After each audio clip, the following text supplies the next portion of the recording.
இந்த வெற்றிக்கு காரணமே ரசிகர்கள்தான். பாகிஸ்தானை வீழ்த்த இந்த திட்டத்தை யூஸ் பண்ணேன். பும்ரா பேட்டி.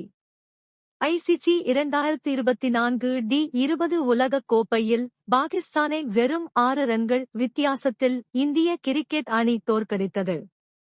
ஜூன் 9ஆம் தேதி அமெரிக்காவின் நியூயார்க் நகரில் நடைபெற்ற அந்த போட்டியில் முதலில் பேட்டிங் செய்த இந்தியா வெறும் 120 ரன்களை மட்டுமே வெற்றி இலக்காக நிர்ணயித்ததால் தோல்வியை சந்திக்கும் என்று அனைவரும் எதிர்பார்த்தனர். இந்திய அணிக்கு அதிகபட்சமாக ரிஷப் பண்ட் 42, அக்சர் பட்டேல் 20 ரன்கள் எடுத்த நிலையில் பாகிஸ்தான் சார்பில் அதிகபட்சமாக நசீம் ஷா, ஹரிஷ் ரவூப் தலா 3 விக்கெட்டுகள் சாய்த்தனர். அதைத் தொடர்ந்து சேசிங் செய்த பாகிஸ்தானுக்கு ஆரம்பம் முதலே இந்திய பவுலர்கள் மிகவும் துல்லியமாக பந்து வீசி அதிரடியாக விளையாட முடியாமல் அழுத்தத்தை உண்டாக்கினர். அதனால் 20 ஓவரில் அந்த அணி முடிந்தளவுக்கு போராடியும் 113 ரன்கள் மட்டுமே எடுத்து தோல்வியை சந்தித்தது. அதிகபட்சமாக முகமது ரிஸ்வான் 31 ரன்கள் எடுத்தார். அதன் காரணமாக மாஸ் கம்பேக் கொடுத்து வரலாற்றின் சிறப்பான வெற்றி பெற்ற இந்தியா சார்பில் அதிகபட்சமாக ஜஸ்பிரீத் பும்ரா 3, பாண்டியா 2 விக்கெட்டுகளை சாய்த்தனர். குறிப்பாக 4 ஓவரில் வெறும் 14 ரன்கள் மட்டுமே கொடுத்த நம்பிக்கை நாயகன் பும்ரா 3 விக்கெட்டுகளை எடுத்து வெற்றியில் கருப்பு குதிரையாக செயல்பட்டார். அதனால் அவருக்கு ஆட்டநாயகன் விருது சமர்ப்பிக்கப்பட்டது என்றே சொல்லலாம்.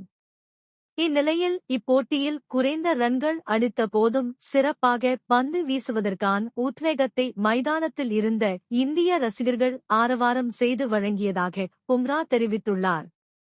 அதனால் சொந்த மண்ணில் விளையாடுவது போன்ற உணர்வுடன் பந்து வீசி வெற்றி கண்டதாக தெரிவிக்கும் அவர் தனது திட்டத்தை பற்றி கூறியது.